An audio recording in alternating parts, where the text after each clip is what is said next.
Yo, what is going on, guys? Monster Chappie here. Today we are here for some more Madden 16 gameplay, and in this video this is the sim gameplay for the Bengals, making it happen out here in the white, orange, and black, taking on the Seattle Superpower Seahawks. Very tough team, very good team in Madden, very good team in real life, and Jimmy Graham, their new addition, beats me over the top. I'm going to have to make sure I keep some safety coverage. Otherwise, that could be a trend that continues for the rest of this game. Right here, I probably should have hit that corner route, but that's just part of the learning process. Part of the learning process.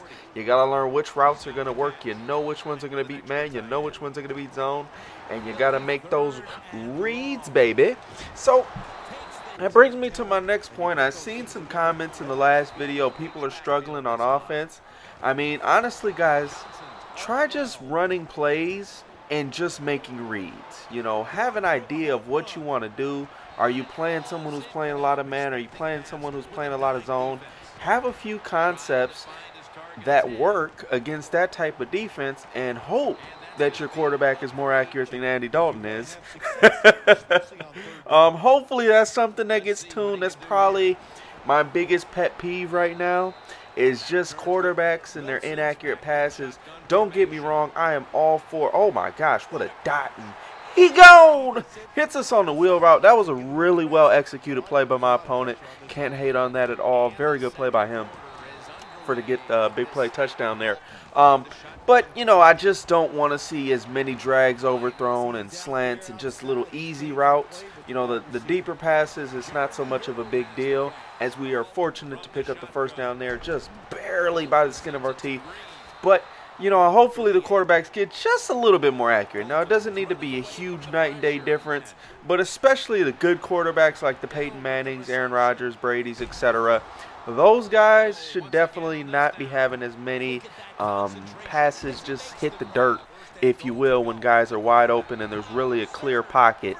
And I think that's a general feeling for a majority of the community, as this dude shakes me out of my shoes. Are you kidding me? Gotta get my users up. Oh my goodness, my users again failed me on this play, and that double juke is still effective this year. If you're not using it, I definitely recommend it. And so with that last tuner, guys, the you know, the face catching is not as bad. You know I mentioned it in the last video, but I will say I think it is a pretty balanced feature now. So now, from my experience, if it's one-on-one and you've got Dez or Calvin or Julio or, you know, one of those top-tier receivers taking on a not-so-great cornerback, guess what? Those guys are still going to win that matchup battle just about every single time, which is pretty realistic. I mean, you put a 5'8" guy on Calvin Johnson, you should kind of expect him to get mossed on a pretty consistent basis. Likewise for the other great wide receivers. Now, if you have a guy like Richard Sherman versus a Calvin or etc., basically two even corner versus wide receiver matchup, as I get lucky here as RG, Mr. Russell Wilson overthrows it a little bit.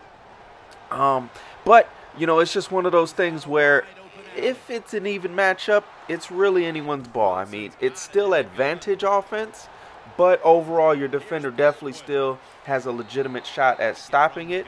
And then if you have two or more defenders in the area, there's a very good chance that you can come down with either an interception, or they're going to make them drop the pass, or, you know, basically drop the ball, or, you know, it's going to be a bad pass, or, you know, you can get that interception from a tip or something like that, get the swat, whatever the case might be. But your chances of stopping it, if it's two defenders, even if they're two lower end defenders versus a Calvin Johnson, you still have a really good shot of slowing a guy like that down, as long as you've got two defenders in the area. So, you know, that's nice. You don't necessarily have to double team the little itty bitty guys anymore.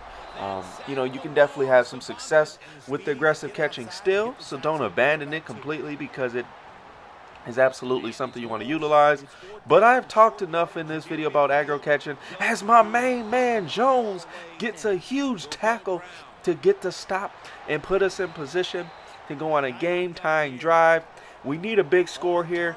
Eifert getting us to the inches, and my man Hewitt is getting us the first down and across the midfield line.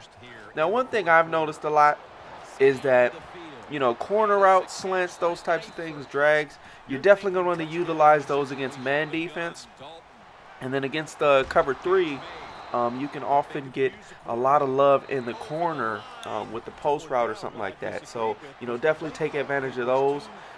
2 run plays, again, it seems everybody's on them already, but those inside zones are straight up just nasty. As we get a nasty user pick, baby, let's go. And now we are in position to get this lead. But the toss in the inside zone seems to be the ways to go there, as we shake them a little bit and get into the end zone and get the lead late in the 4th, early in the 4th, whatever you want to call it. And now it's time to try and lock up. So we get a huge sack, my man Carlos Dunlap. And this is a cover 4 for whatever reason. My safety, I guess, I don't know, he dropped back a little farther than I expected. But it's a learning process, guys. That's why you play these stock coverages early in the year, in my opinion. And then, you know, once these blitzes and stuff get patched up, or if they continue to work, once you add those blitzes into an already good defense, it's just going to make it that much better, and you're going to feel that much better about your chances of stopping someone. Because, again, if you can have a good defense and then add a little B-gap, A-gap, or whatever it is, blitz, oh my gosh, that's why my defense is good every year, because I start the season like this, and then, you know, as the season goes on, I add blitzes, I add coverages, and then, you know, you just make those adjustments. So do that, use it, and hopefully you enjoyed this gameplay, guys. That's going to wrap it up. My opponent decides to concede. Till the next time, it's been real fun kicking it with y'all. We gone.